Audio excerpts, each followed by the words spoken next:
I'm running to provide a voice for everyday working people. And as a working person that understands what it means to work multiple jobs, just trying to raise a family here, we need to make an economy that works for all the people that live here, not just for out-of-state investors, not just for tourists that come here, but we really need an economy that works for every single person that lives here in this state. What really upsets me is just a lot of investors that are swallowing up our housing market, looking to make a profit off the hardships of the people that are here. When another home goes up for sale and a local family gets outbidded because an out-of-state investor wants to take that home and turn it into a monster home, how are people going to compete with that? It's changing the neighborhood, it's really changing this area. I mean, it's displacing a lot of local families here that want to be able to have an opportunity to buy a home. So many people here are renters, working multiple jobs, 1 or 2 jobs just to be able to make the rent. When you think of how much rent costs here on the islands, if you think of maybe getting a 1-bedroom, it's probably almost half of your paycheck. And you budget for food and you budget for other expenses, there's really not much left for you at the end of the day. People want to pay the rent, they want to be able to afford living here, but they're usually just one disaster away from missing rent.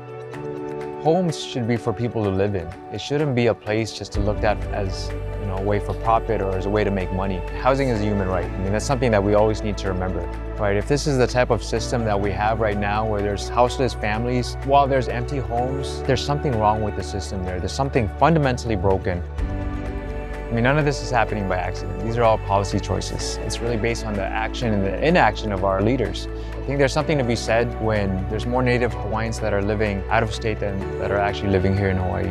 For people here that have been here for generations, but they just feel like they don't have much of a choice and they just pack up and leave. I think of my own kids. They were born here, they were raised here. I want them to be able to call this place home, that they don't have to feel like they have to move away in order to be successful. Sergio's a special kind of person.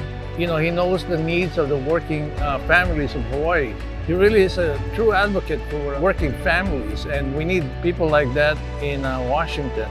I support Sergio because I think he's the right guy to help working people, all these working people. I want to change who our government works for. Our government doesn't have to belong to the rich and to the powerful. It belongs to everyday people like you and me. And that's why I'm running for Congress. We need to change things at the top and we need to change things at the bottom in order for change to really happen. My name is Sergio Alcubilla and I'm running for Congress.